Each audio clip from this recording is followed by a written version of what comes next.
الحمد لله الحمد لله الذي هدانا لهذا وما كنا لنهتدي لولا أن هدانا الله ثم الحمد لله الذي بنعمته تتم الصالحات بفضله تقصى الغايات عدد خلقه ورضا نفسه وزنة عرشه ومداد كلمته سبحانك يا ربنا لا نحصي ثناء عليك أنت كما أثنيت على نفسك سبحانك لا علم لنا إلا ما علمتنا إنك أنت العليم الحكيم اللهم فقهنا في الدين وعلمنا التأويل رب اشرح لي صدري ويسر لي أمري واحلل عقدة من لساني يفقه قولي رضينا بالله ربا وبالإسلام دينا وبمحمد نبيا ورسولا اللهم صل وسلم وبارك وأنعم على المبعوث رحمة للعالمين نبينا وقدوتنا وأسوتنا محمد ابن عبد الله صلوات ربنا وسلامه عليه وعلى آله وأزواجه وأصحابه ومن تبعهم بإحسان إلى يوم الدين أما بعد.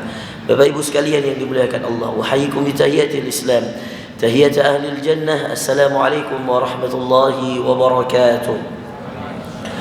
Assalamualaikum warahmatullahi wabarakatuh.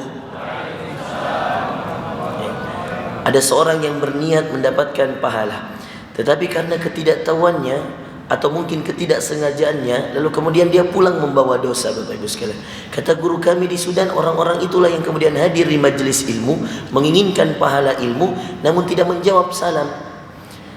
Padahal dia tahu betapa wajibnya hukum menjawab salam. Hukum memberi salam itu sunnah Bapak Ibu sekalian, tapi menjawabnya wajib. Dan itu Allah turunkan satu ayat khusus dalam surah An-Nisa ayat ke-86. Allah berikan kabar khusus tentang cara menjawab salam. Kata Allah, wa idza huyyitum bitahiyyah, jika kau diberikan sebuah salam tahiyyah. At-tahiyyat, kalau Anda salat, setiap salat Anda ditutup dengan doa terakhir dalam tasyahud, itu doa at-tahiyyat. Tahiyyat itu sebuah salam. Assalamu alayka ayuhan nabi. Lalu kemudian saudara sekalian melakukan Allah, kata Allah, wa idza huyyitum bitahiyyah, jika kau diberikan satu salam, fahayyu bi ahsana minha, maka jawablah salam itu dengan yang lebih baik, awurudduha, atau yang sama dengan salam itu. Maka salam itu saudara sekalian dibagi menjadi 3 oleh Rasulullah. Assalamualaikum, keselamatan untuk kalian, 10 pahalanya. Warahmatullahi, rahmat Allah untuk kalian, 20 pahalanya. Wabarakatuhu, 30 pahalanya. Maka orang yang memberikan salam dengan lengkap, Assalamualaikum warahmatullahi wabarakatuh, maka dia mendapatkan 30 pahala. Tidak ada jawaban yang lebih tepat untuk menghadapi ini kecuali dengan 30. Kenapa? Karena rumus dalam surah An-Nisa, fahayyu bi ahsana minha aw rudduha, jawablah salam itu dengan yang lebih baik atau yang sama. Dan tidak ada yang lebih baik daripada 30 ini saudara sekalian. Kecuali kalau yang memberi salam, perhatikan, kecuali kalau yang memberi salam memberikan Anda 10, maka Anda boleh memilih 3. Satu, sama-sama 10, ini sama-sama pelitnya. Anda diberi 10, Anda balas 10. Atau Anda memberi yang lebih baik, Anda diberi 10, Assalamualaikum, Anda jawab Waalaikumsalam warahmatullah. Boleh? Boleh, karena lebih baik. Atau Anda jawab dengan yang paling baik, Waalaikumsalam warahmatullahi wabarakatuh. Ikhwan, kalau antum tidak percaya, buka sendiri surah An-Nisa ayat ke-86, posisinya sebelah kanan paling bawah ikhwan sekalian. Nanti baca sendiri.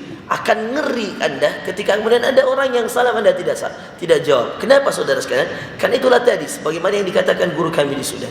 Ada orang yang menginginkan kebaikan, datang mencari kebaikan, datang mencari pahala, pulang bawa dosa.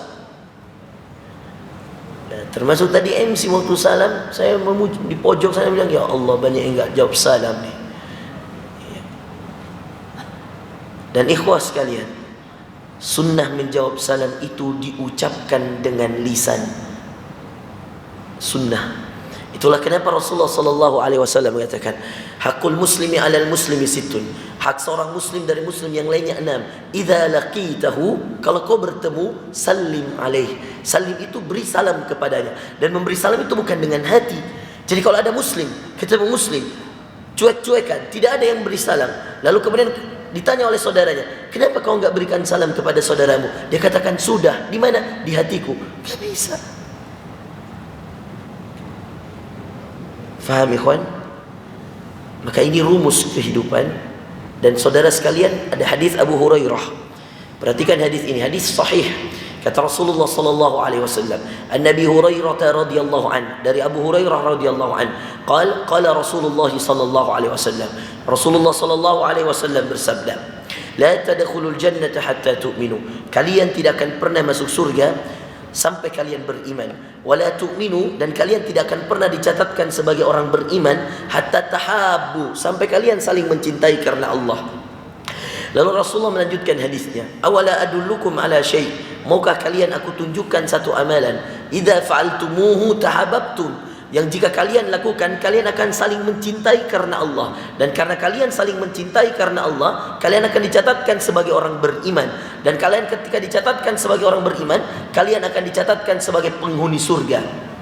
Jadi surga kuncinya iman, iman kuncinya saling mencintai, saling mencintai kuncinya banyak-banyak memberikan salam. Makanya dalam akhir hadis Rasulullah mengatakan, awala adullukum ala syai', maukah kalian aku tunjukkan satu amalan, idza fa'altumuh, yang kalau kalian sering lakukan, tahabbtum, kalian akan saling mencintai karena Allah.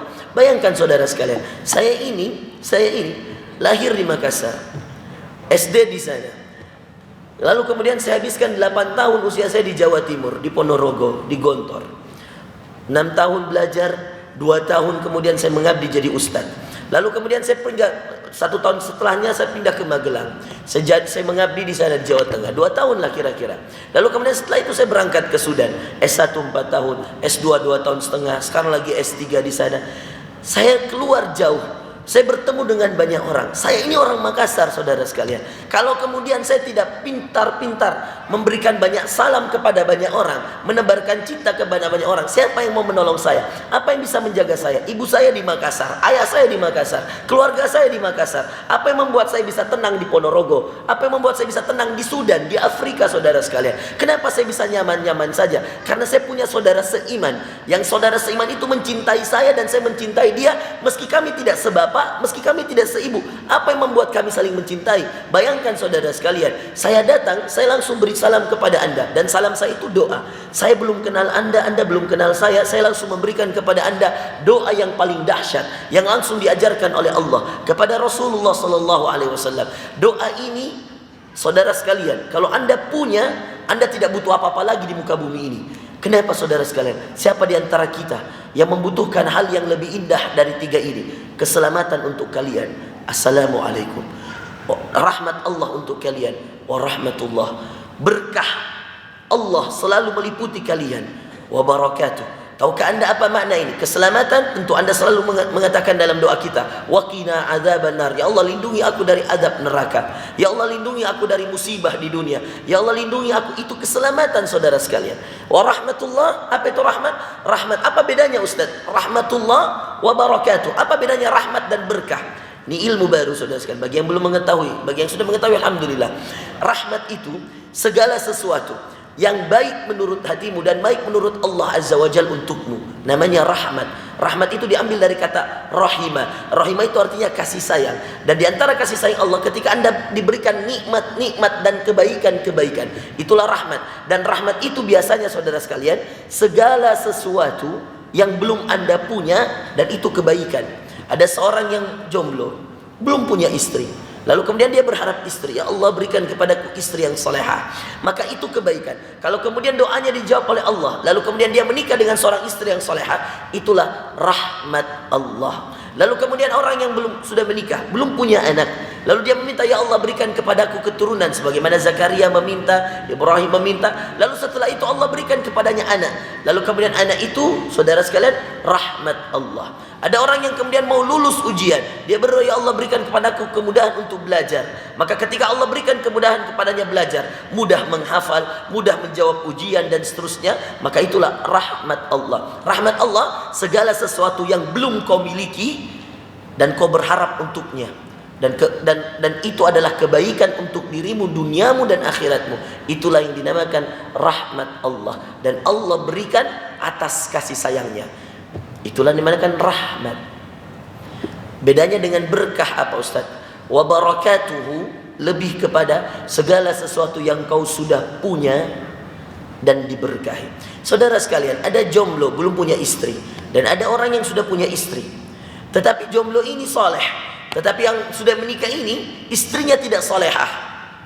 Maka istri yang tidak solehah inilah yang perlu didoakan supaya jadi berkah. Berkahnya Allah turun supaya diubah dirinya dari tidak solehah menjadi solehah. Berkah itu segala sesuatu yang kau miliki, yang kau punya dan diberkahi.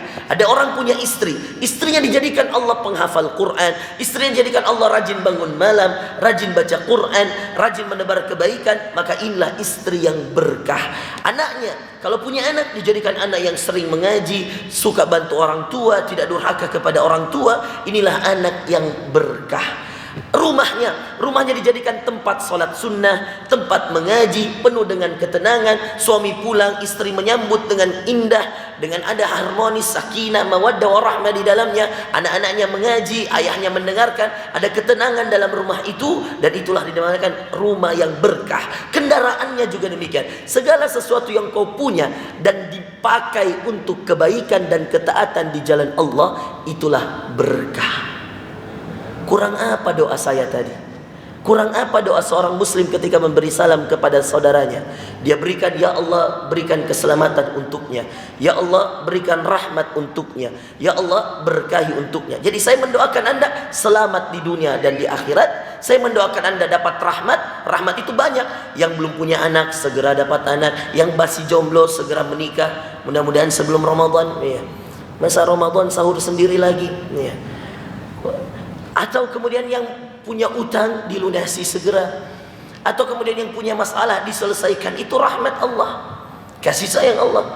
Dan ada yang selanjutnya keberkahan.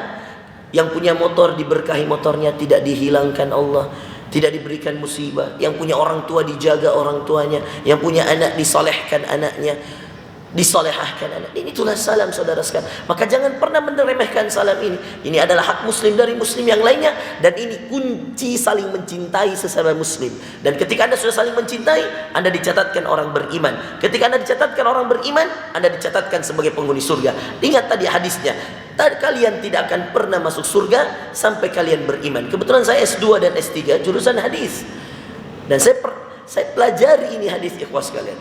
Sedikit sekali yang mau mempelajari, mau kemudian meyakini hadis ini, bahwa kunci segala sesuatu orang beriman itu saling mencintai ada pada hadis ini. Tidak maukah kalian, kata Rasulullah, maukah kalian aku tunjukkan satu amalan yang dengan amalan itu kalian saling mencintai? Hadisnya dimulai dengan, kalian tidak akan masuk surga sampai kalian beriman, dan kalian tidak akan pernah dicatat sebagai orang beriman sampai kalian saling mencintai, dan kalian tidak akan pernah saling mencintai kecuali dengan mengamalkan amalan ini.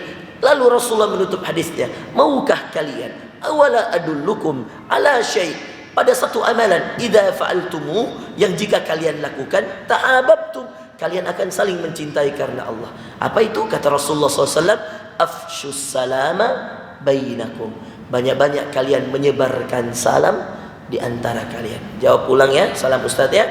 Assalamualaikum warahmatullahi wabarakatuh.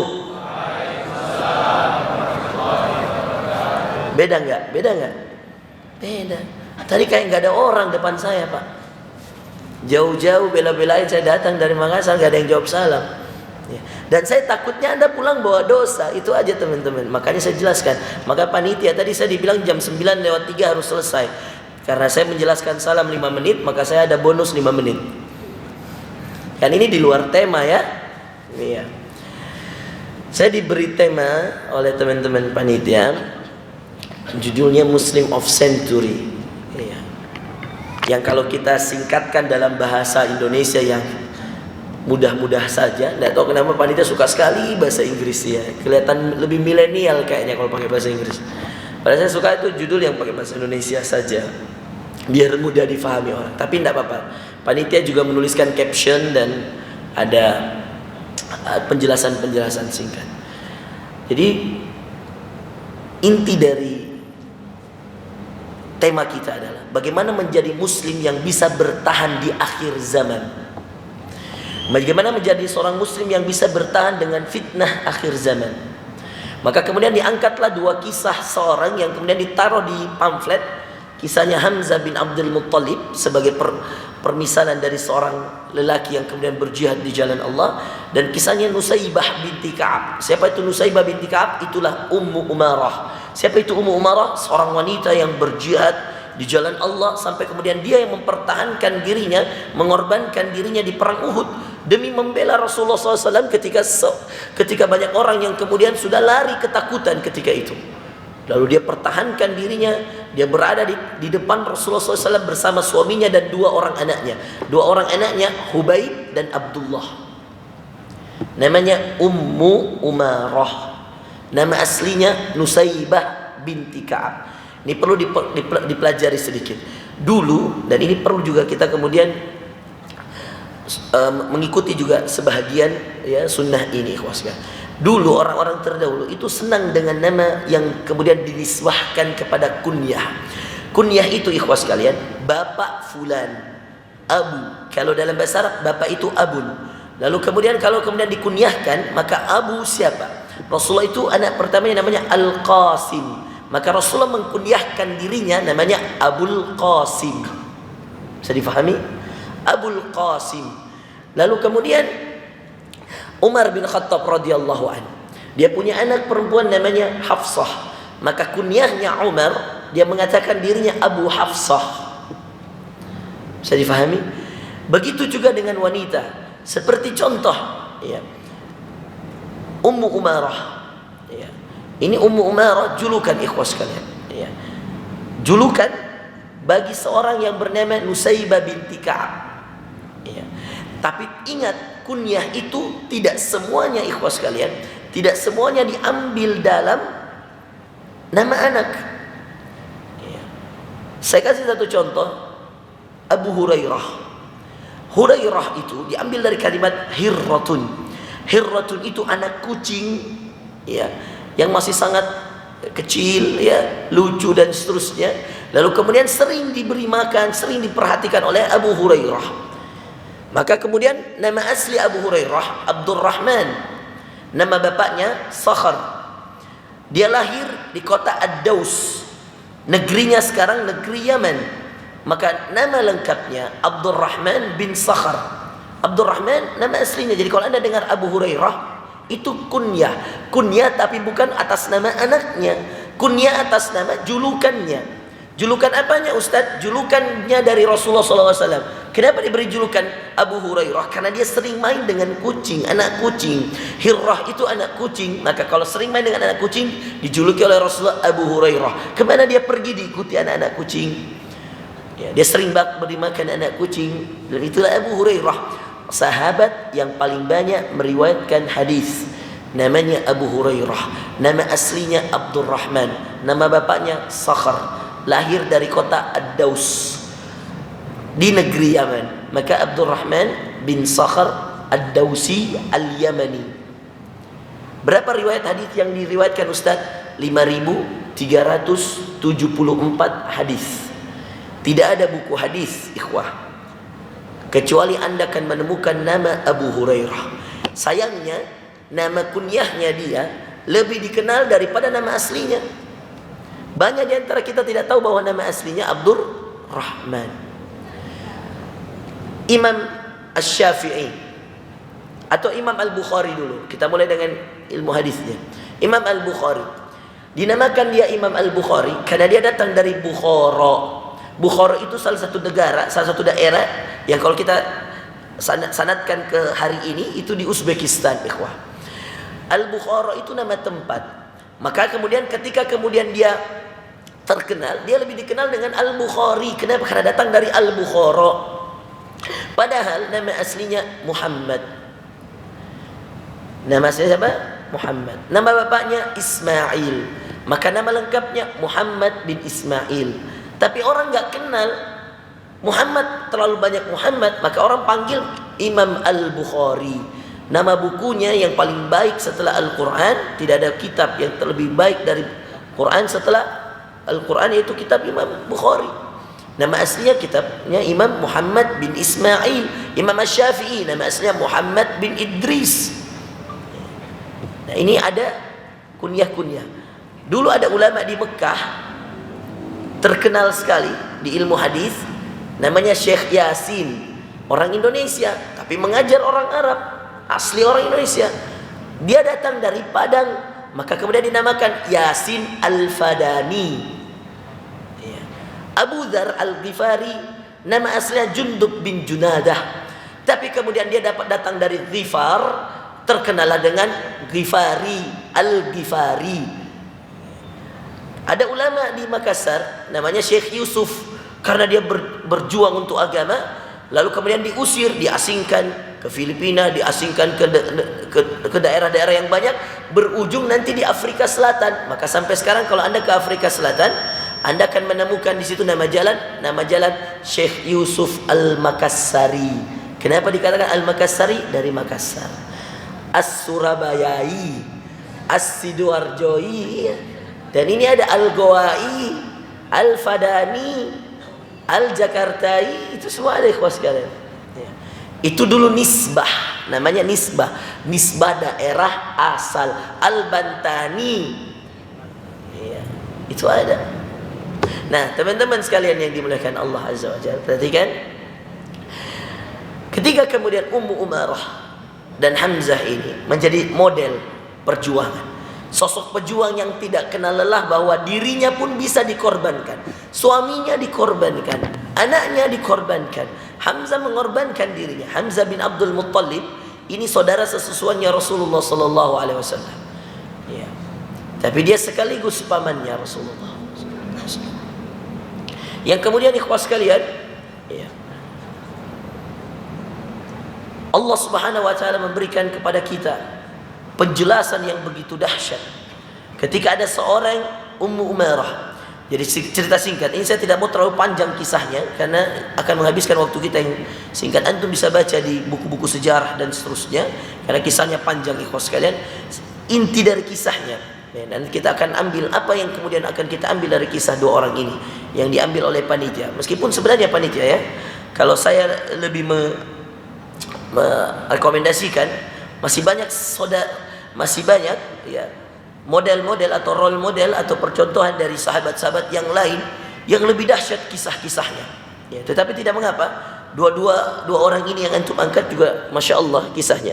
Hamzah dan Ummu Umarah, satu dari golongan lelaki dan satu dari golongan wanita. Ummu Umarah, saya mulai dari Ummu Umarah, seorang wanita yang masya Allah. Ya.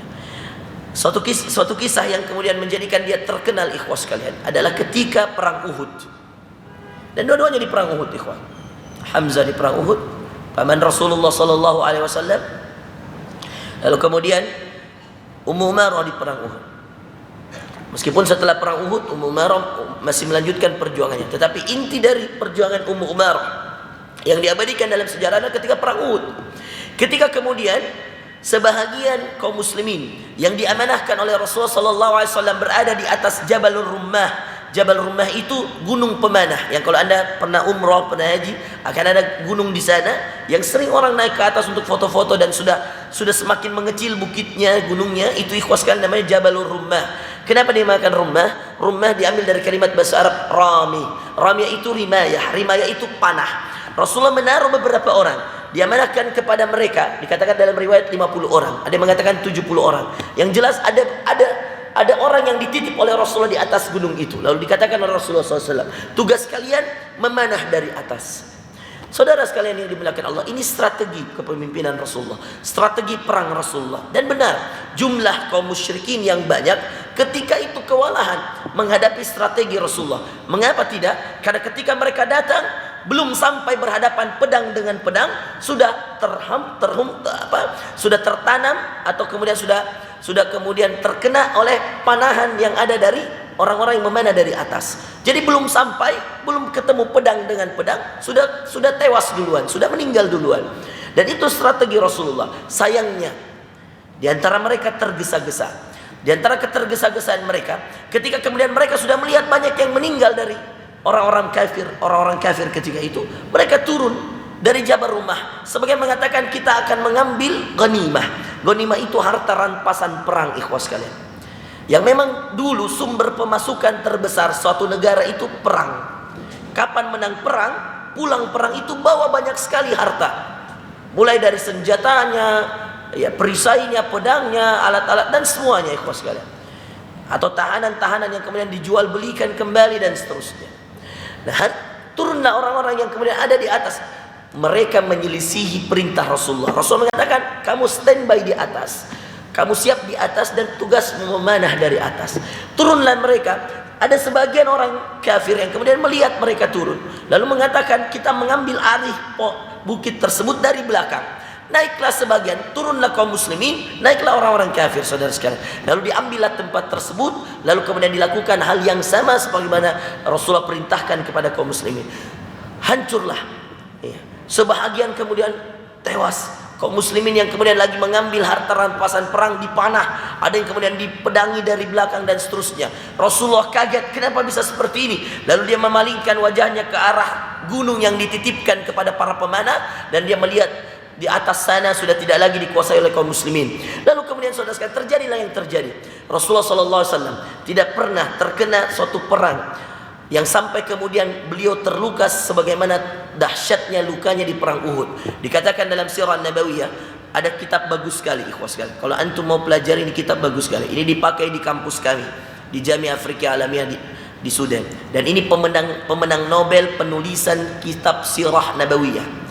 Nama kitabnya, kalau bahasa Arabnya, kalau bahasa Indonesia terjemahannya banyak sekali, tapi yang jelas penulisnya sama. Ya.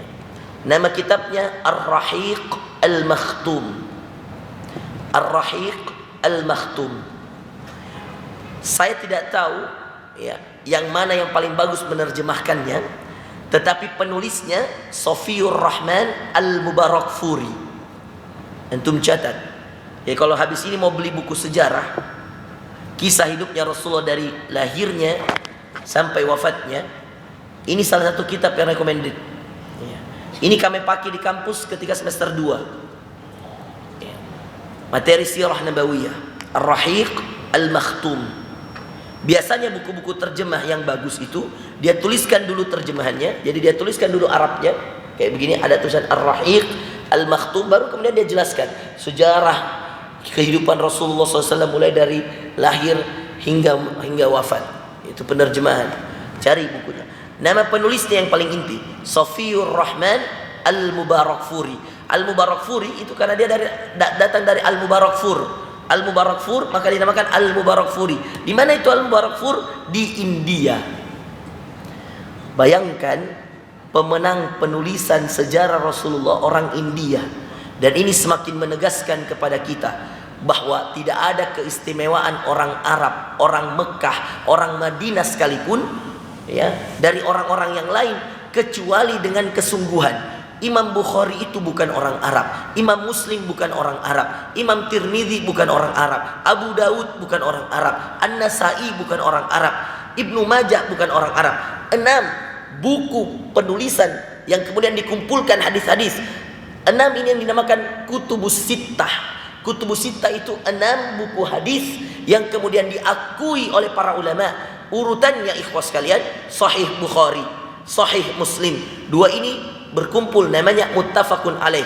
Tidak ada hadis dalam buku ini kecuali benar. Maka kalau Anda baca hadis di Sahih Bukhari atau di Sahih Muslim, Anda tidak perlu bertanya dan tidak perlu dicek. Sudah pasti benar, tinggal diamalkan, tinggal dipercaya, tinggal diyakini dan tinggal didakwahkan. Bukhari, Muslim. Masuk setelahnya ikhwas sekalian, sebagaimana tartib, sebagaimana urutan yang kemudian diurutkan oleh para ulama. Datang setelahnya Sunan At-Tirmidzi. At-Tirmidzi karena dia dari Tirmidz. Tirmidz itu bukan juga Arab, saudara sekalian. Bukan Makkahi, bukan Makkawi, bukan Madinah, ya, bukan Madani. Ya. Nah, saudara sekalian, lalu setelahnya datang Abu Daud, Sunan Abu Daud. Datang setelahnya Sunan An-Nasai. Datang setelahnya Sunan Ibnu Majah. Tetapi ingat, di Sunan At-Tirmidzi, di Sunan Abu Daud, di Sunan An-Nasai, di Sunan Ibnu Majah, 4 kitab ini dinamakan Kutubul Arba'ah. Maka kalau Anda lihat dalam riwayat di buku manapun, kalau ada dikatakan Rawahul Arba'ah, diriwayatkan oleh 4 yang dimaksud ini At-Tirmidzi, Abu Daud, An-Nasai, Ibnu Majah.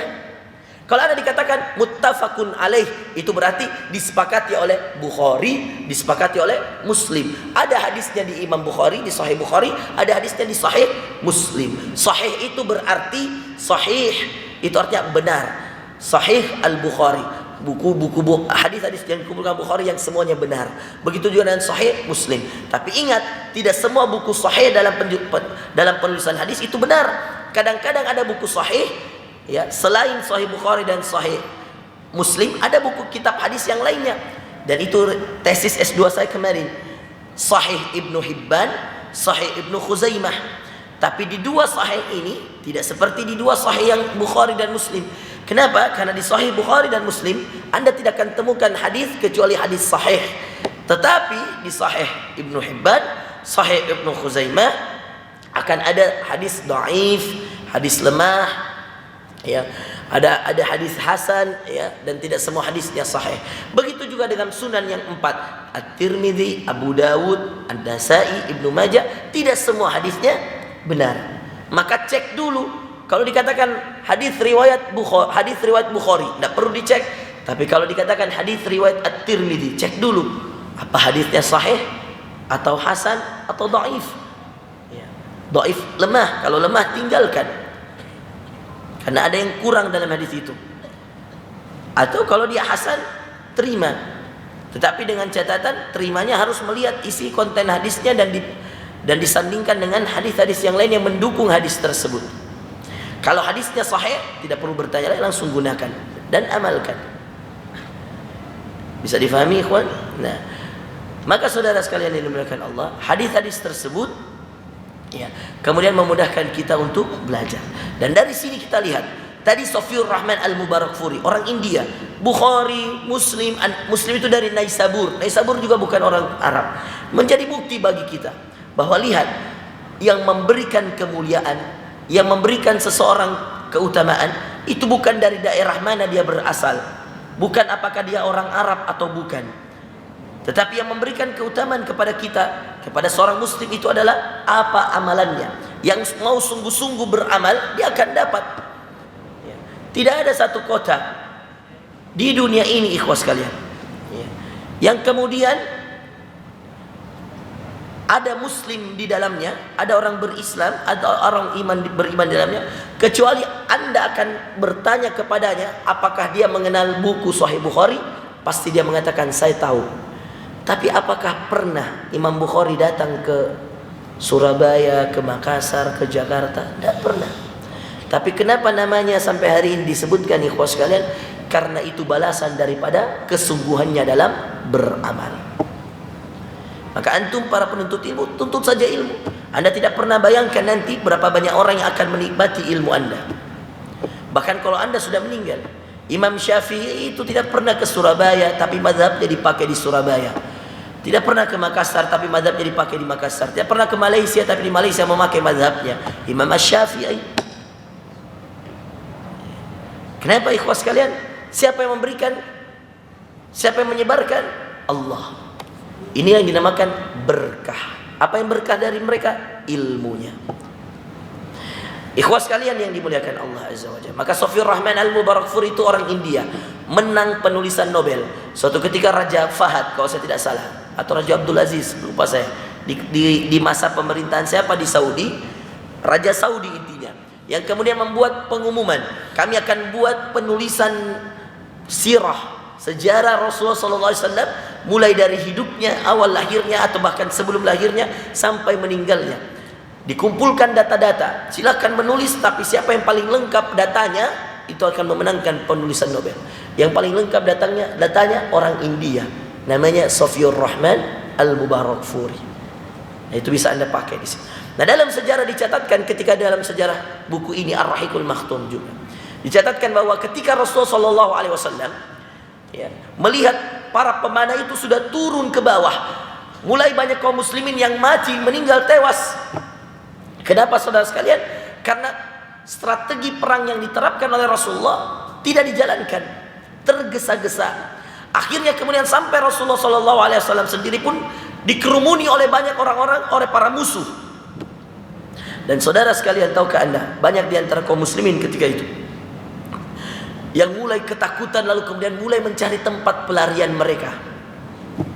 Dilihatlah kejadian itu oleh Ummu Umarah, nama aslinya Nusaybah, nama bapaknya Ka'ab, nama lengkapnya Nusaybah binti Ka'ab.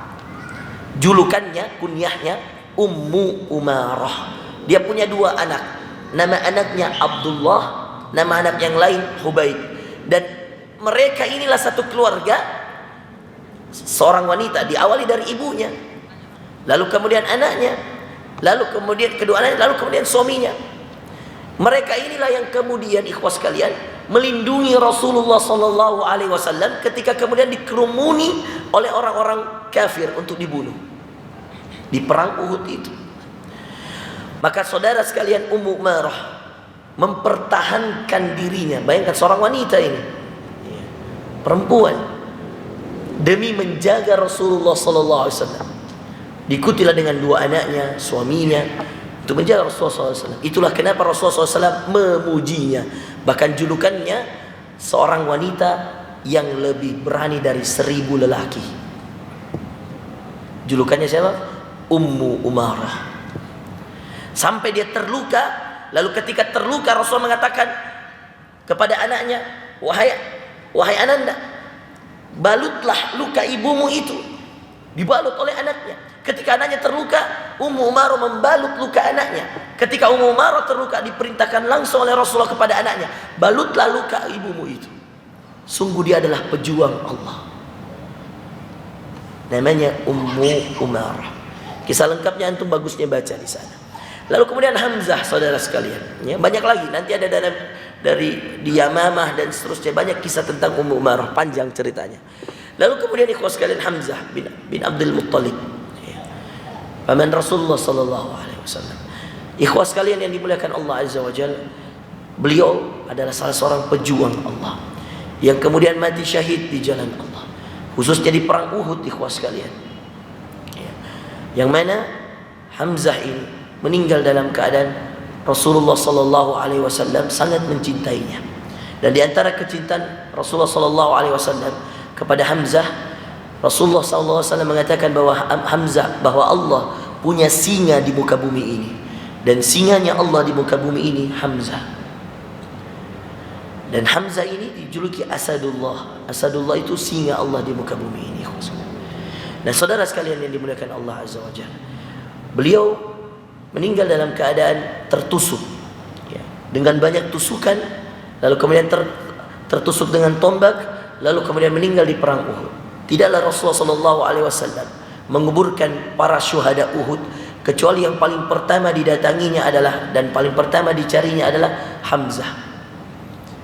Dan ini adalah bukti bahwa kalau anda berjuang untuk di jalan Allah, untuk agama Allah, anda akan dimuliakan oleh siapapun, termasuk Rasulullah SAW. Anda mungkin tidak terkenal di bumi, tapi ketika kemudian anda memperjuangkan Allah, memperjuangkan agama Allah, yang akan memperjuangkan anda adalah orang-orang beriman, orang-orang yang berislam di jalan Allah. Maka ikhwas sekalian yang dimuliakan Allah, ada hal yang kemudian kita ingin ambil dari pelajaran ini, dari 2 kisah seorang yang kemudian mempertahankan agama Allah, membela dengan dirinya, hartanya, dan memperjuangkannya di jalan Allah. Hal yang pertama, bahwa tidak akan ada kemuliaan kecuali ada perjuangan, dan tidak akan ada perjuangan, tidak akan dinamakan perjuangan kecuali ada pengorbanan. Itulah kenapa ayat jihad itu korban, ada yang dikorbankan, dan tidak akan ada pengorbanan itu saudara sekalian kecuali akan ada penderitaan. Ingat rumusnya ya ikhwah, perhatikan ini baik-baik. Tidak akan ada kemuliaan kecuali ada perjuangan, tidak akan ada perjuangan kecuali ada pengorbanan. Tidak akan ada pengorbanan kecuali anda akan merasakan penderitaan. Dan itu dilakukan dan dirasakan oleh para nabi dan para rasul. Tidak akan anda temukan seorang nabi ataupun yang sahabat-sahabat nabi atau kemudian orang-orang yang berada di dekat nabi kecuali ketika kemudian mereka mulia itu karena perjuangan mereka. Dan ketika mereka berjuang pasti ada yang dikorbankan di jalan Allah. Ketika mereka mengorbankan di jalan Allah, anda akan menemukan di antara mereka merasakan penderitaan yang panjang. Dan itulah sunnatullah. Itulah kenapa ikhwas kalian yang dimuliakan Allah, Rasulullah SAW mengatakan, asyaddun nasi bala'an al-anbiya. Tsumma salihina min ba'dihim, tsumma salihina min ba'dihim. Orang yang paling berat ujiannya itu para nabi. Lalu orang-orang saleh setelahnya, lalu orang-orang saleh setelahnya. Diikat kesolehan seseorang sesuai dengan ujiannya. Kalau Anda mau tahu orang soleh bagaimana kesolehannya, lihat ketika mereka mendapatkan ujian. Semakin soleh seseorang, ikhwas sekalian, semakin berat dan semakin besar ujian yang Allah berikan kepadanya. Dan ini janji Rasulullah, as-salih thumma al-amthal, thumma al-amthal, thumma as-salihina min ba'dihim. Lalu orang soleh setelahnya, lalu orang soleh setelahnya. Al-anbiya, para nabi, lalu orang soleh setelahnya, lalu orang soleh setelahnya. Begitulah rumus kehidupan, ikhwas sekalian. Dan ini sesuai dengan firman Allah dalam surah Al-Ankabut. Kata Allah, a'udzu billahi minasyaitonir rajim. Bismillahirrahmanirrahim. Alif lam mim. Alif lam mim, hanya Allah yang mengetahui artinya. Ahasiban nas, apakah manusia mengira ayyutraku ayyaqulu amanna wa hum la yuftanun. Apakah manusia mengira mereka akan dibiarkan mengatakan ayyutraku, dibiarkan oleh Allah mengatakan ayyaqulu amanna. Mereka mengatakan saya beriman, kami beriman, saya muslim Ustaz, saya mukmin, saya orang beriman, saya orang berislam. Apakah Anda mengira, kata Allah dalam ayat ini dalam surah Al-Ankabut, apakah Anda mengira orang-orang akan dibiarkan mengatakan saya beriman wa hum la yuftanun, sedangkan mereka tidak diuji oleh Allah? Apakah Anda mudah mengatakan beriman sedangkan Anda tidak mau dapat ujian dari Allah? Dalam ayat yang lain, ikhwas sekalian, ini Al-Baqarah, tadi Al-Ankabut ya. Dalam Al-Baqarah Allah mengatakan, am hasibtum, apakah kalian mengira an tadkhulul jannah, apakah kalian mengira akan mudah masuk surga? Walamma ya'tikum mathalul ladzina khalau min qablikum, sedangkan belum datang kepada kalian mathalul ladzina khalau min qablikum, ujian yang Allah berikan kepada orang sebelum kalian. Apakah kalian mengira mudah masuk surga? Am hasibtum an tadkhulul jannah walamma ya'tikum mathalul ladzina khalau min qablikum, sedangkan kalian belum dapat ujiannya orang-orang yang diberikan kepada orang-orang sebelum kalian. Kata Allah, apa itu yang diberikan kepada mereka? Massat, dan lanjutan ayatnya, massathumul ba'sa, mereka terkena penyakit, mereka terkena musibah. Waddarra, mereka dibahayakan dari kanan, dari kiri, dari depan, dari belakang. Bahkan kadang-kadang yang membahayakan mereka orang-orang dekat mereka, orang-orang yang disayangi oleh mereka. Yusuf itu dibahayakan oleh 10 kakaknya, saudara, satu bapak, sama-sama anaknya Yakub. 10 kakaknya disayang sekali oleh Yusuf. Yusuf begitu menyayanginya, saudara sekalian. Tetapi kemudian apa? Ujiannya ada pada kakaknya. Nuh begitu menyayangi istri dan anaknya, tapi apa, saudara sekalian? Ujiannya datang dari istrinya dan anaknya. Lut begitu menyayangi istrinya, tetapi justru ujian datang dari istrinya. Ayub begitu menyayangi istrinya dan anaknya, ketika Allah berikan penyakit, wa ayyuba idnada rabbah, ingatkah kalian ketika Ayub berdoa kepada Allah, minta, memuji Allah, curhat kepada Allah, ya Allah, anni massani ad-dur, ad-dur bahaya, ad-darra bahaya, anni massani ad-dur, ini diabadikan dalam surah Al-Anbiya. Kata Ayub, ya Allah, aku terkena bahaya. Bahayanya apa? Penyakitnya, ikhwas sekalian.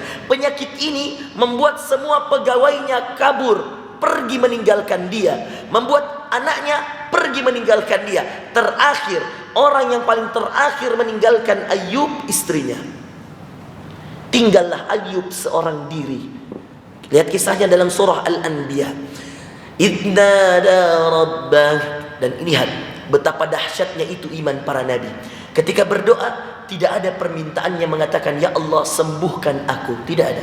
Ya Allah kembalikan istriku, tidak ada. Ya Allah kembalikan anakku, tidak ada. Ayub sebelum kena penyakit, orang kaya raya, saudara sekalian. Kebunnya banyak, hewan ternaknya banyak, pegawainya banyak. tetapi kemudian ketika kena penyakit satu persatu meninggalkannya, satu persatu hartanya diambil oleh Allah, diuji oleh Allah. Terakhir orang yang paling dia sayangi, orang yang paling dia cintai, istrinya meninggalkan dia.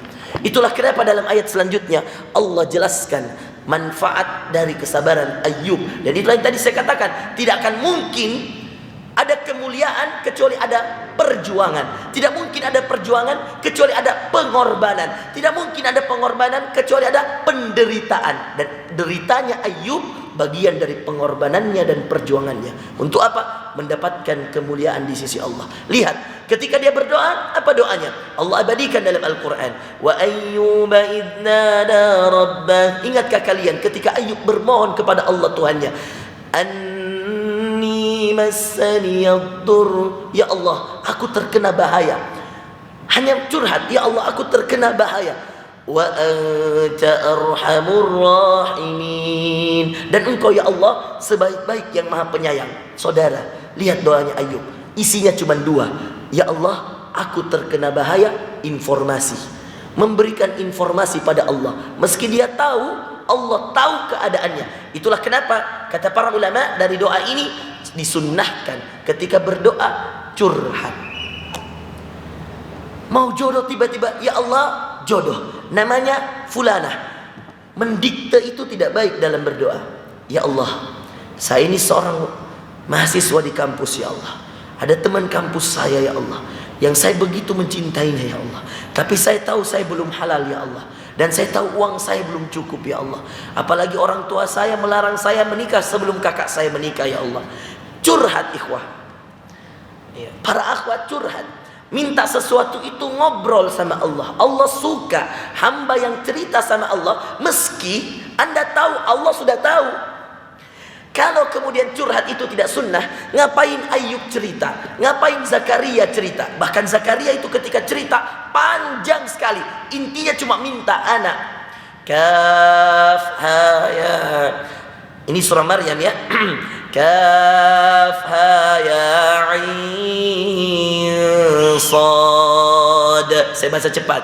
Kaf ha ya ain sad, ayat pertamanya. Itu hanya Allah yang tahu artinya. Dzikru rahmati rabbika abdahu Zakaria. Ingatkah kalian tentang seorang hamba namanya Zakaria?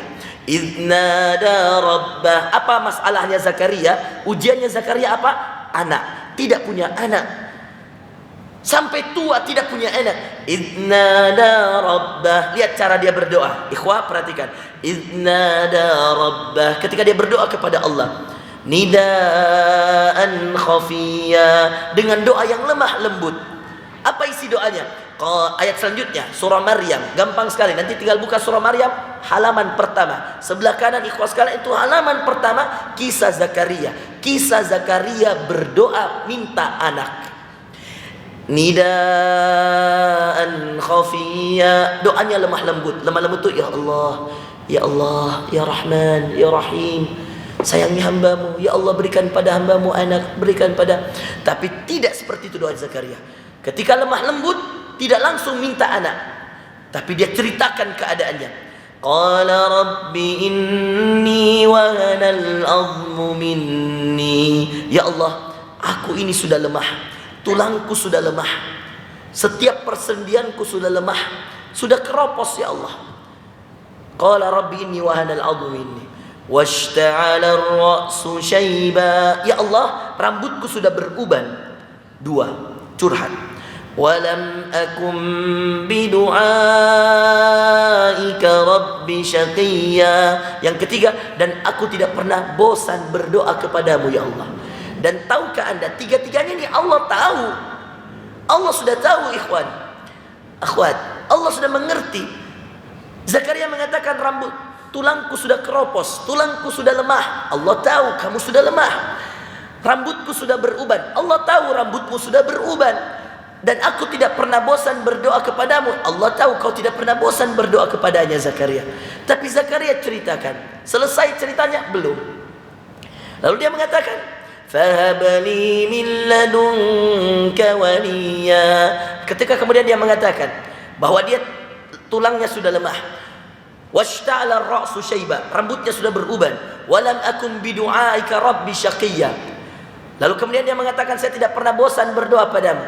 Lalu kemudian Zakaria mengatakan lagi, wa inni khiftul mawaliya min warai. Curhat yang keempat. Ini coba lihat, sudah 4 curhatannya. Dan aku takut orang yang akan melanjutkan aku setelah aku wafat. Wa kanat imraati aqira. Curhat yang kelima. Tadi yang keempat apa? Aku takut ya Allah, siapa yang akan melanjutkan nanti kalau aku wafat. Yang kelima, wa kanat imraati aqira. Sedangkan istriku seorang wanita yang mandul. Tahu mandul ikhwas sekalian? Mandul itu ya, ada sesuatu yang bermasalah di rahimnya. Ya, di kantong telurnya atau apa gitu. Ini orang dokter yang paling tahu, kedokteran. Ada orang mandul yang memang tidak bisa dibuahi. Ya. Dan dahsyatnya bukan hanya mandul ternyata masalah istrinya, tapi istrinya juga sudah tua. Jadi semakin mustahil punya anak. Tapi Zakaria tetap doa, dan doanya tetap sama, curhatannya tetap sama, selalu doa itu, dan tidak pernah bosan berdoa. Lalu kemudian dia mengatakan, fahabli min ladunka waliya, maka karuniakan kepadaku seorang anak, yarithuni wa yarithu min ali Ya'qub, yang akan melanjutkan kepemimpinanku dan kepemimpinan Yakub, iya, kakekku. Waj'alhu rabbi radiyya, dan jadikan anakku orang yang Engkau ridhai. Lalu berkatalah Allah, ya Zakaria inna nubashshiruk, hai Zakaria, kami berikan kepadamu kabar gembira, bigulam, dengan datangnya nanti seorang anak, akan kami berikan kamu seorang anak, ismuhu Yahya, namanya Yahya. Lam naj'al lahu min qablu samiyya, kami tidak pernah berikan nama orang sebelum ini Yahya.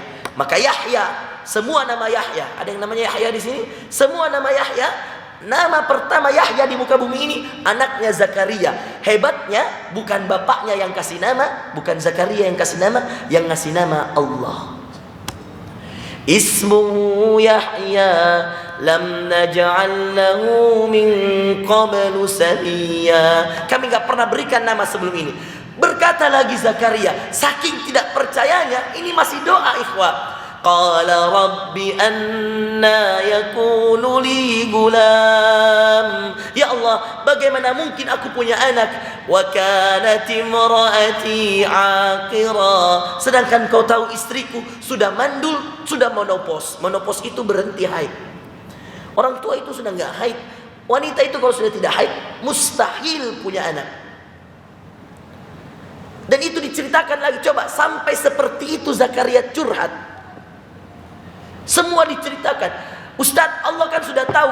Iya, Allah sudah tahu, tapi Allah mau kau berkorban waktu, tenaga, fikiran, dan kau serahkan kepada Allah. Itu yang mahal. Itu yang tadi saya katakan, perjuangan itu tidak hanya sekedar dengan omongan, tetapi ada waktu yang dikorbankan. Itu baru waktu. Berdoa aja malas, apalagi mau berperang di jalan Allah. Berdoa aja, baca Quran aja malas, menjawab panggilan sholat aja malas, bagaimana panggilan jihad?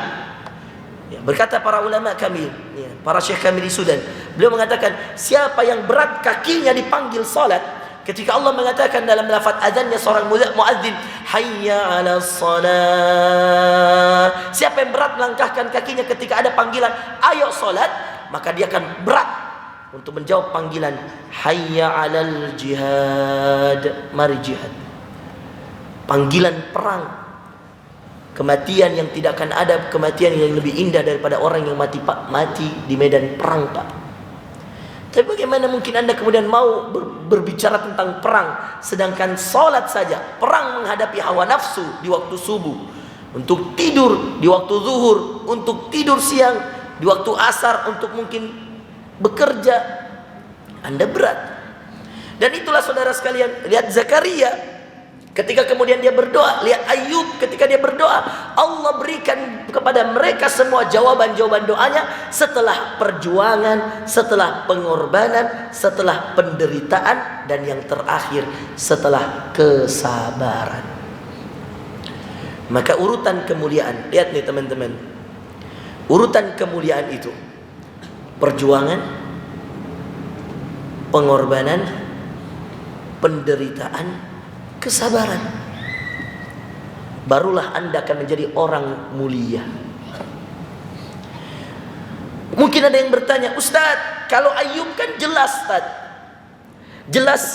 Jelas apanya? Jelas musibahnya. Apa musibahnya, Ustadz? Sakit yang membuat orang jijik, hartanya habis.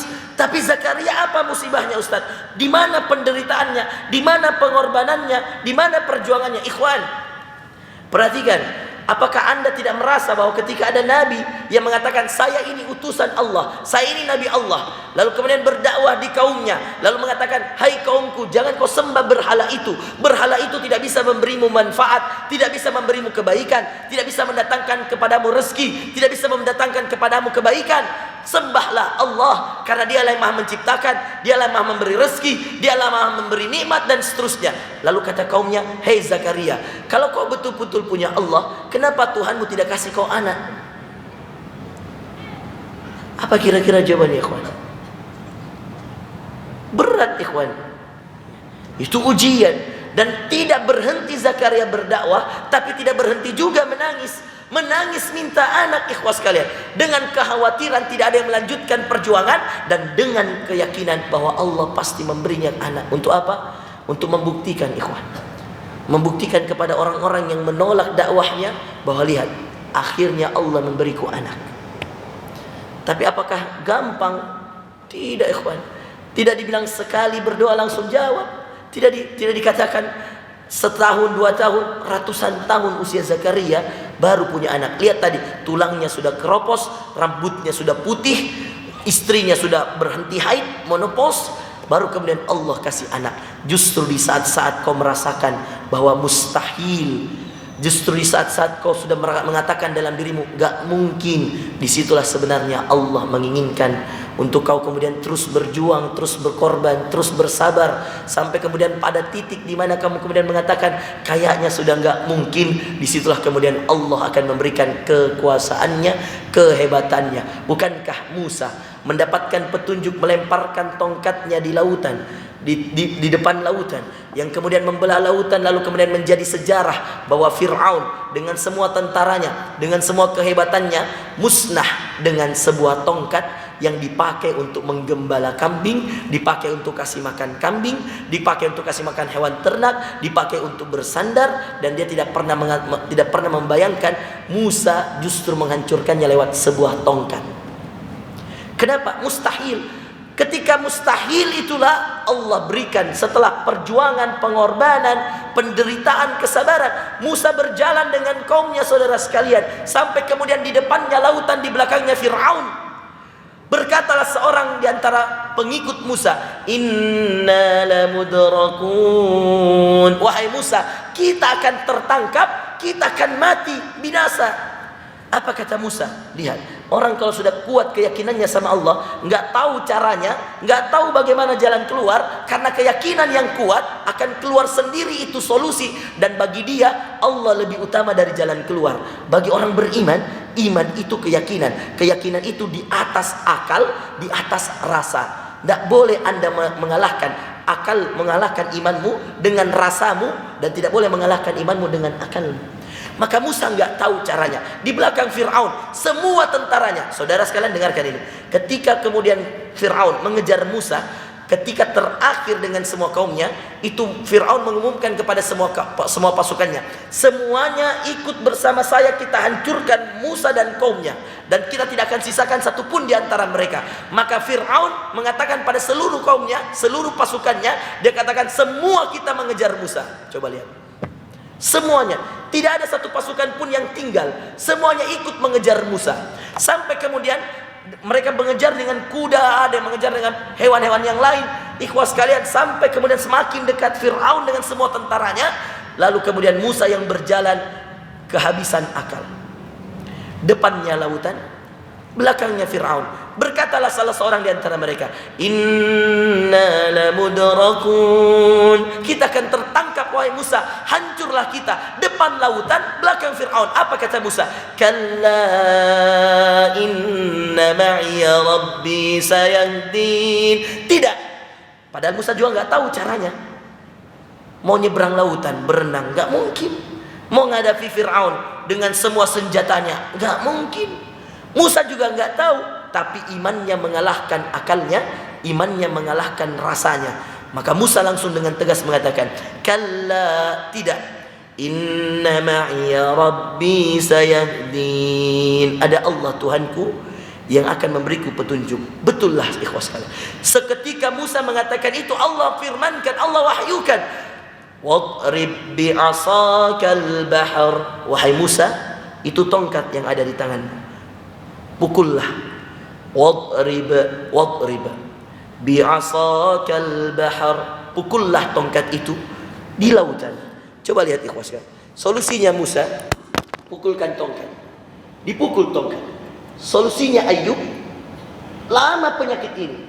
Cara sembuhnya gimana? Kata Allah dalam Al-Quran, urkud birijlik hada muktasalun baridun wa syarab. Dua-duanya ikhwan dihentakkan aja. Dan tidak pernah dibayangkan, Ayub tidak pernah tahu obat apa untuk penyakit yang paling berat seperti dia. Musa tidak pernah tahu solusinya, bagaimana caranya lolos dari kejaran Fir'aun dengan semua pasukan dan tentaranya, dan di depannya lautan. Tidak pernah tahu bahwa solusinya itu hal yang paling sederhana yang dia sering lakukan, hal yang paling sederhana yang ada pada dirinya. Musa ternyata solusinya tongkatnya, yang kata Allah dalam surah Toha, wa ma tilka biyaminika ya Musa. Apa yang ada di tangan kananmu itu wahai Musa? Qala hiya asaya. Ya Allah, ini tongkatku, atawakkau 'alaiha, aku pakai dia bersandar, wa ahusyu biha 'ala ghanami, aku pakai tongkat ini untuk menarik ranting-ranting pohon supaya itu daun-daun pohon jatuh, supaya kambing-kambingku makan. Itu tugas tongkat, dan ini dibawa terus oleh Nabi Musa. Dia tidak tahu tongkat ini yang membelah lautan, yang menghancurkan Fir'aun dengan seluruh tentaranya tanpa perlu berperang. Solusi itu sederhana kadang-kadang, solusi itu dekat kadang-kadang. Cuman Allah mau kalian mulia, maka dilihat dulu perjuangannya, dicek dulu pengorbanannya, dicek dulu penderitaannya, dicek dulu kesabarannya. Kalau sudah Anda termasuk orang yang itu, barulah solusi Ayub sederhana. Apa kata Allah? Urqud birijlik, hentakkan kakimu, ikhwah, hentakkan kakimu, hentakkan kakimu.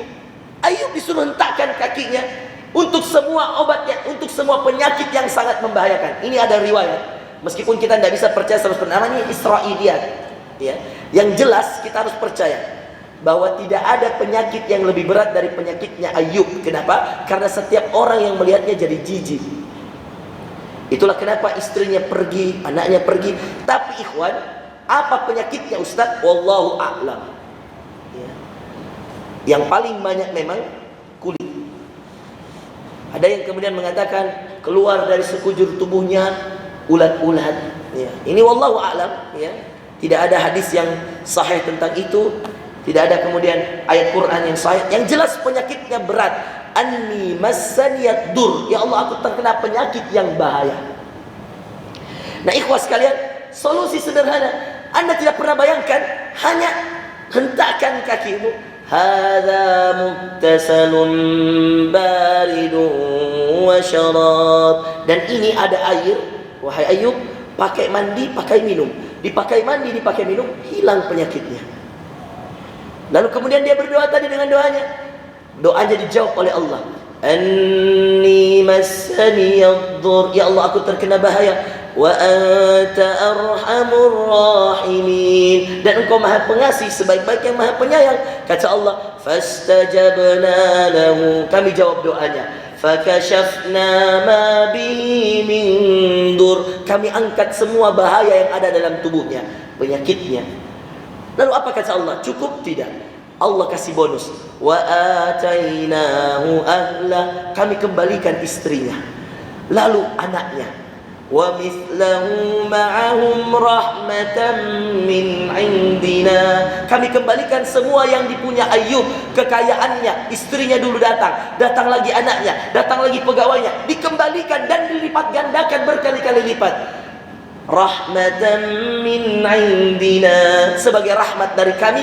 atas perjuangannya, atas pengorbanannya, atas penderitaannya, atas kesabarannya. Ikhwan, mulia dan dikembalikan ke dunia.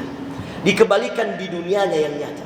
Dikembalikan istrinya anak Zakaria. Setelah lama minta anak, diberikan anak. Satu anaknya tapi luar biasa. Ismuhu Yahya, namanya Yahya. Siapa yang kasih nama? Allah. Allah mengatakan, lam naj'al lahu min qablu samiyya. Kami enggak pernah kasih nama sebelumnya Yahya. Coba lihat, orang kalau mau mulia, ikhwah, Anda sedikit bersabar tentang dunia ini. Pertahankan agamamu, perbaiki sholatmu, jaga sholatmu, jaga imanmu. Sedikit menderita, sedikit berjuang, sedikit berkorban. Dunia ini sebentar, saudara sekalian. Sabar, bonus Allah banyak. Demi Allah, bonus Allah banyak. Zakaria itu minta apa? Minta anak, ndak neko-neko. Mau laki-laki silahkan, mau perempuan silahkan. Diberi satu, laki-laki. Sudah dikasih laki-laki, diberi nama langsung. Siapa yang kasih nama? Allah langsung. Setelah dikasih nama lagi oleh Allah, namanya dipilih oleh Allah, dijadikan dia nabi. Yahya. Kan bisa saja anaknya kafir seperti anaknya Nabi Nuh, Kan'an. Tapi tidak, setelah penderitaan Allah jadikan satu, anaknya laki-laki. Dua, dipilihkan nama, yang kasih nama Allah. Tiga, dijadikan dia nabi. Empat, dijadikan dia pemegang kitab. Ya Yahya khudil kitab biquwwah. Empat, dijadikan Yahya memiliki Alkitab. Meskipun bukan kitab yang besar untuk umat, tetapi untuk dirinya ada Alkitab khusus. Biquwwah wa atainahul hukma sabiyya. Dan dia masih bayi, dia sudah mengerti banyak hukum. Yahya. 5, keilmuannya. Selesai? Belum.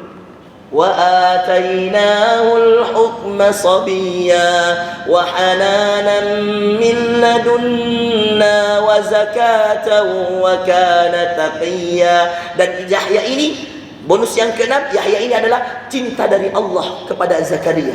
Bonus dari Allah, cinta Allah kepada Zakaria. Wa zakata, dan dia dijadikan orang yang suci, menjaga dirinya. Wa kana taqiyya, dan dijadikan orang bertakwa. 7. Cukup belum? Bonusnya lagi. Wa barram biwalidayhi, dijadikan dia berbakti, birrul walidain, barram biwalidain. Dijadikan ini Yahya berbakti sama Zakaria. Coba lihat, apa yang diminta Zakaria? Minta anak, enggak pakai neko-neko. Tapi lewati penderitaan, lewati perjuangan, lewati pengorbanan, lewati penderitaan, lewati kesabaran, barulah bonusnya banyak. Ikhwan, bonus itu akan ada di dunia dan di akhirat. Asal Anda mau bersabar, asal Anda mau yakin kepada Allah, asal Anda mau berserah diri kepada Allah, akan datang sendirinya. Bahkan ketika kau minta 1, Allah berikan 1000. Tapi tidak semudah itu. Sebagaimana tadi yang kami bacakan ayatnya, tidak semudah itu. Am hasibatum, apakah kau mengira an tadkhulul jannah, mudah masuk surga? Tidak mudah. Walamma ya'tikum, sedangkan belum datang kepada kalian, mathalul ladzina khalau min qablikum, belum datang kepadamu ujian seperti orang sebelum kalian. Demam dikit, aduh gak sholat subuh nih, baru demam.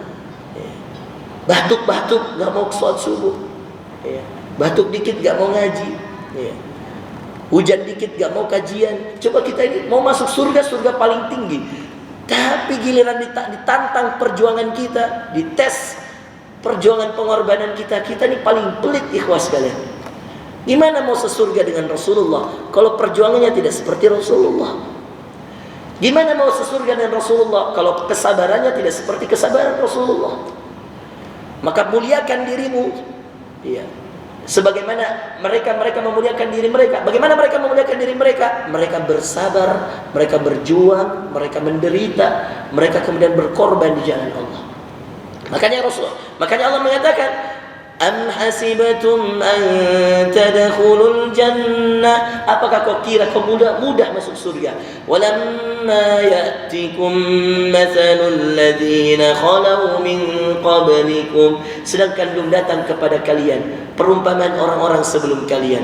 Massathumul ba'sa, mereka terkena bahaya. mereka terkena penyakit, mereka terkena musibah, wadh-dharra, mereka terkena bahaya, wazulzilu, mereka kemudian digoncangkan dari kanan, dari kiri, dari arah depan, dari arah belakang, hatta yaqula rasul, sampai berkata seorang rasul kita Muhammad sallallahu alaihi wasallam, walladzina amanu ma'ah, dan orang yang beriman bersamanya, mata nasrullah, ya Allah, kapan datang pertolonganmu?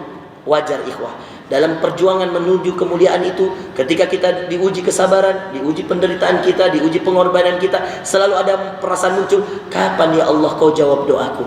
Kapan ya Allah kau perhatikan diriku? Kapan ya Allah kau berikan jodohku? Kapan ya Allah? Wajar. Sampai Rasulullah sendiri kata Allah dalam Al-Quran ini, dalam ayat ini mengatakan, mata nasrullah, kapan datang pertolonganmu ya Allah? Lalu Allah jawab di akhir ayatnya, ala inna nasrallahi qarib, bukankah pertolongan Allah itu wahai Muhammad sudah sangat dekat sekali. Sabarlah, dunia ini sebentar ikhwah. Kalau dilihat dari akhirat, satu hari di akhirat 1000 tahun di dunia. Yaum ka'alfi sanati mimma ta'udun. Satu hari di akhirat 1000 tahun di dunia. Jadi kalau usia Anda cuma 60 sampai 70 tahun. Kata Rasulullah sallallahu alaihi wasallam, usia umatku 60 sampai 70 tahun dan sedikit yang melampaui itu. Maka kalau dilihat dari akhirat, satu harinya di akhirat 1000 tahun di dunia. Maka kalau 60 tahun di dunia, itu kalau di akhirat hanya dipantau dengan 1,5 jam saja, 90 menit kira-kira. Maka hidup kita ini 90 menit, tidak lebih, tidak kurang. Itu kata Rasulullah dalam hadis riwayat Imam Ahmad. Kata Rasulullah SAW, usia umatku ma baina 60 wa 70. Usia umatku itu 60 sampai 70 tahun, dan sedikit yang melewati itu. Sedikit yang melewati itu maksudnya sedikit yang di atas 70. Rata-rata 60-70. Rasulullah sendiri meninggal di usia 63 tahun. Dan ternyata kalau dilihat di akhirat hanya 1,5 jam. Sabarlah, tahan nafsumu sedikit untuk tidak melihat yang diharamkan Allah. Tahan nafsumu sedikit untuk tidak menghabiskan waktu bermain game. Tahan nafsumu sedikit untuk tidak nonton film drama Korea, para akhwat. Waktu yang bisa kau pakai untuk mengaji, waktu yang bisa, bayangkan Ummu Marah mempertahankan Rasulullah mungkin nyawanya 1 jam, dan Anda satu episode itu bisa sampai 2 jam, itu drama Korea.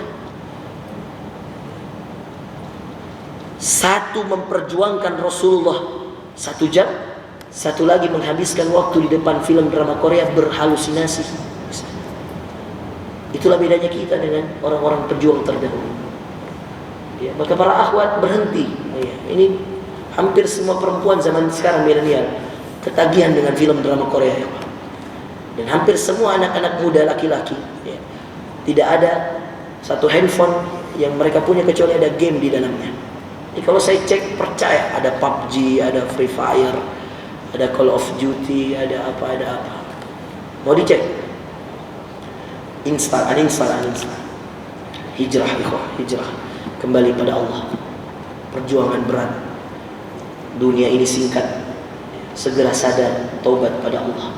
Sebenarnya materinya masih panjang sekali kalau kita mau bahasnya, tapi waktu saya terbatas. Mudah-mudahan bisa bersilaturahim dengan antum lagi insyaallah dalam majelis-majelis ilmu. Demikian ikhwah sekalian dimuliakan Allah, mudah-mudahan itu tadi kuncinya, bertahan di akhir zaman, menjadi muslim akhir zaman. Itu harus kemudian mencari kemuliaan, dan mencari kemuliaan itu tidak akan pernah didapatkan kecuali melewati 4 hal tadi. Ada apa tadi? Perjuangan. Lalu ada apa? Pengorbanan. Lalu ada apa? Penderitaan. Lalu ada apa? Kesabaran. Kalau Anda lolos dengan 4 ini, Andalah muslim yang akan dimuliakan Allah Azza wa Jalla di dunia dan di akhirat insyaallah. Doakan kami ikhwas sekalian mudah-mudahan diberi kesehatan. Dari Surabaya kami ke Palopo, dari Palopo ke Riau. Aduh, perjalanan panjang dan habis waktu di pesawat. Ya, mudah-mudahan setiap waktu kita yang kita luangkan di jalan Allah ini bermanfaat dan menjadi pemberat amalan kita di timbangan akhirat kita di akhirat kelak insyaallah. Jazakumullahu khairan. Sallallahu alaihi wasallam.